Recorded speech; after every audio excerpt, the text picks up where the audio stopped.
roll across, roll across, roll across, roll across, roll across, lăn qua. The ball rolled across the floor. The ball rolled across the floor. The ball rolled across the floor. The ball rolled across the floor. The ball rolled across the floor. The ball rolled across the floor. The ball rolled across the floor. Quả bóng lăn ngang qua sàn. The ball rolled across the floor. Is alive. Is alive. Is alive. Is alive. Is alive. Có linh hồn, có sự sống. She joked that her phone is alive because it works only when it wants. She joked that her phone is alive because it works only when it wants. She joked that her phone is alive because it works only when it wants. She joked that her phone is alive because it works only when it wants. She joked that her phone is alive because it works only when it wants. She joked that her phone is alive because it works only when it wants. Cô ấy đùa rằng điện thoại của mình có linh hồn vì nó chỉ hoạt động khi nó thích. She joked that her phone is alive because it works only when it wants. Belongs to. Belongs to. Belongs to.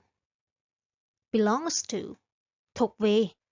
This book belongs to Sarah. This book belongs to Sarah. This book belongs to Sarah. This book belongs to Sarah. This book belongs to Sarah. This book belongs to Sarah. Cuốn sách này thuộc về Sarah. This book belongs to Sarah. Knock on the door. Knock on the door. Knock on the door. Knock on the door. Knock on the door. Someone knocked on the door at midnight. Someone knocked on the door at midnight. Someone knocked on the door at midnight. Someone knocked on the door at midnight. Someone knocked on the door at midnight. Someone knocked on the door at midnight. Có ai đó gõ cửa lúc nửa đêm. Someone knocked on the door at midnight. Match with. Match with. Match with. Match with. Match with. Trùng khớp với, giống với. Her scarf matches with her jacket. Her scarf matches with her jacket. Her scarf matches with her jacket. Her scarf matches with her jacket. Her scarf matches with her jacket. Her scarf matches with her jacket. Khăn quàng của cô ấy trùng khớp với áo khoác. Her scarf matches with her jacket. Something of mine. Something of mine. Something of mine. Something of mine. Something of mine. Một thứ thuộc về tôi. I think you took something of mine. I think you took something of mine. I think you took something of mine. I think you took something of mine. I think you took something of mine. I think you took something of mine. Tôi nghĩ bạn đã lấy nhầm một thứ của tôi. I think you took something of mine. Hold up. Hold up. Hold up. Hold up. Hold up. Giơ lên. She held up her hand to ask a question.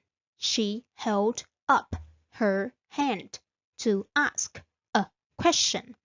She held up her hand to ask a question. She held up her hand to ask a question. She held up her hand to ask a question. She held up her hand to ask a question. She held up her hand to ask a question. Cô ấy giơ tay để hỏi. She held up her hand to ask a question. Behave strangely. Behave strangely. Behave strangely. Behave strangely. Behave strangely. Cư xử kỳ lạ.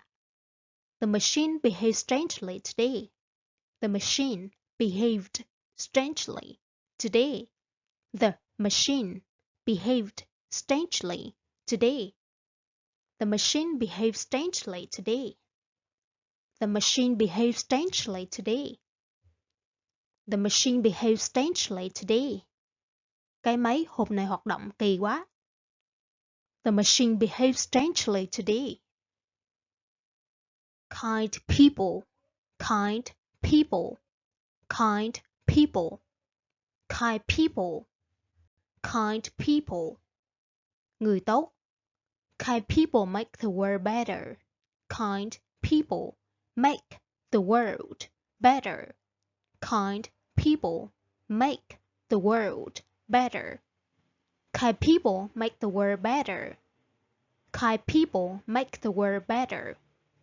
Kind people make the world better. Kind people make the world better. Người tốt làm thế giới trở nên tốt đẹp hơn. Kind people make the world better. Temporary owner. Temporary owner. Temporary owner. Temporary owner. Chủ tạm thời. He is just the temporary owner of the bike. He is just the temporary owner of the bike. He is just the temporary owner of the bike. He is just the temporary owner of the bike. He is just the temporary owner of the bike. He is just the temporary owner of the bike. Anh ấy chỉ là người chủ tạm thời của chiếc xe. He is just the temporary owner of the bike. Introduce oneself. Introduce oneself. Introduce oneself. Introduce oneself. Introduce oneself. Tự giới thiệu. He introduced himself confidently. He introduced himself confidently. He introduced himself confidently. He introduced himself confidently. He introduced himself confidently. He introduced himself confidently. Anh ấy tự giới thiệu rất tự tin. He introduced himself confidently. Thank someone sincerely. Thank someone sincerely. Thank someone sincerely. Thank someone sincerely. Thank someone sincerely. Cảm ơn chân thành. She thanked him sincerely for his help.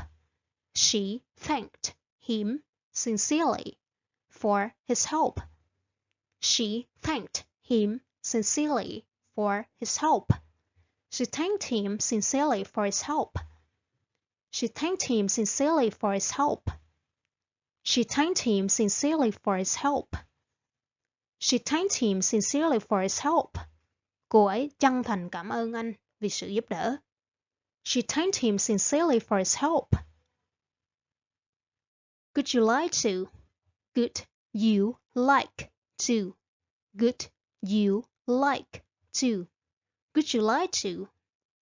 Would you like to? Would you like to? Bạn có muốn không? Would you like to join us? Would you like to join us? Would you like to join us? Would you like to join us? Would you like to join us? Would you like to join us? Would you like to join us?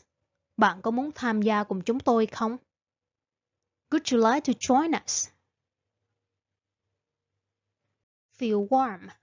feel warm, feel warm, feel warm, feel warm, cảm thấy ấm áp. His words made her feel warm. His words made her feel warm.